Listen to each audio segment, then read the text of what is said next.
Hi friends, నా పేరు Supriya. Welcome to our channel GPR food and life style. నేను ఇవాళ మీకు చాలా సింపుల్ అండ్ టేస్టీ రెసిపీ పాలకూర పప్పు ఇంట్లో ఎలా చేసుకోవాలో చూపించబోతున్నాను.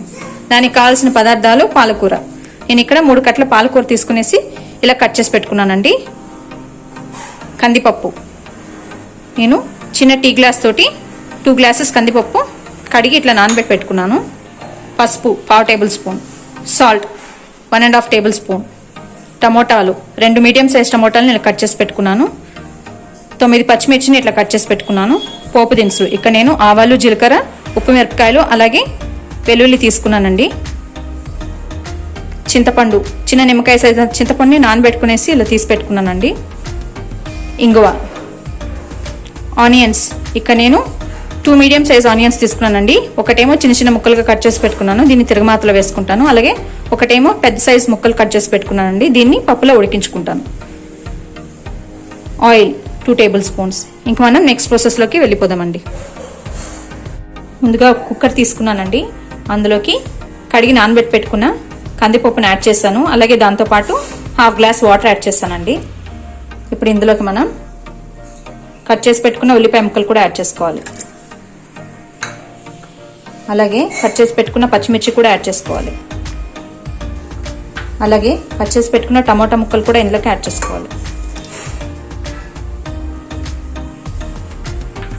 అలాగే పసుపు కూడా ఇందులోకి యాడ్ చేసుకోవాలి. అలాగే పాలకూర కూడా ఇందులోకి యాడ్ చేసుకోవాలి.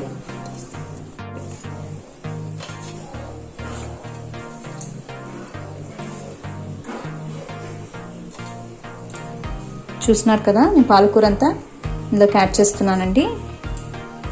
ఇది నేను ఇంట్లో గ్రో చేసుకున్న పాలకూర అండి. ఒకరోజు మీకు పాలకూరని ఇంట్లో ఎలా గ్రో చేసుకోవాలో కూడా ఒక వీడియో చేసి పెడతాను. దీనికి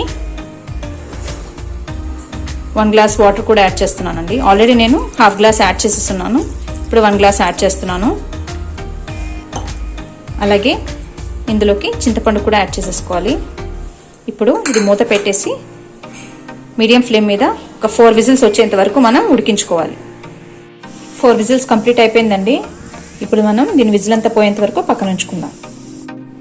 విజిల్ అంతా పోయిందండి. నేను కుక్కర్ మూత ఓపెన్ చేస్తాను. చూస్తున్నారు కదా, పప్పు బాగా ఉడికిపోయింది. ఇప్పుడు ఇందులోకి మనం సాల్ట్ యాడ్ చేసుకోవాలి. ఇదంతా ఒకసారి కలిపేసి మనం పప్పు గుత్తి తీసుకునేసి బాగా మెదిపేసుకుందామండి. నేను మెదిపేశాక మీకు ఒకసారి మళ్ళీ చూపిస్తాను.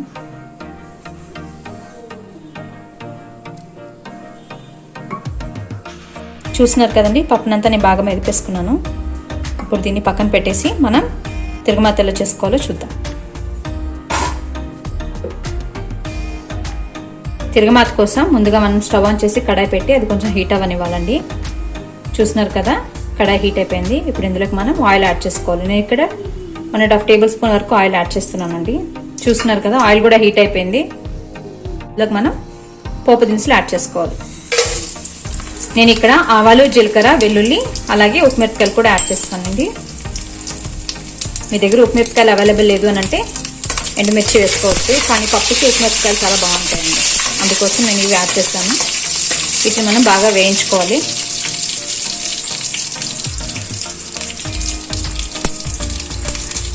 అలాగే వీటిలోకి కరివేపాకు కూడా యాడ్ చేస్తున్నాను.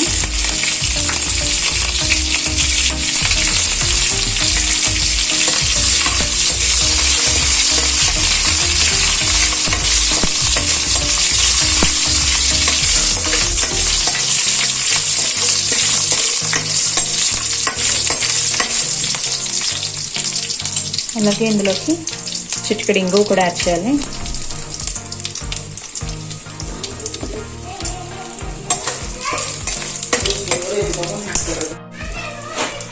దీంట్లోకి కట్ చేసి పెట్టుకున్న ఆనియన్స్ కూడా యాడ్ చేసుకోవాలండి. ఇవన్నీ బాగా వేగాలి.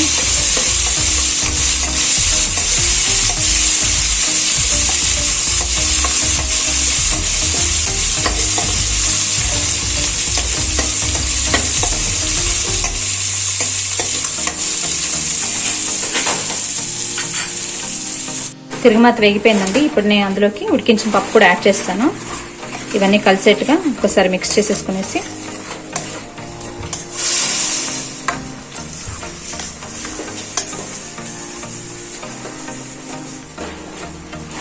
మనం స్టవ్ ఆఫ్ చేసేసుకుందామండి. పప్పు రెడీ అయిపోయింది. చాలా సింపుల్ అండ్ టేస్టీ రెసిపీ పాలకూర పప్పు కంప్లీట్ అయిపోయిందండి. నేను ఇప్పుడు సర్వింగ్ బౌల్లో కూడా తీసేసుకున్నాను. మీకు నా వీడియో కానీ నచ్చినట్లయితే please do like, share and subscribe our channel. Please support us.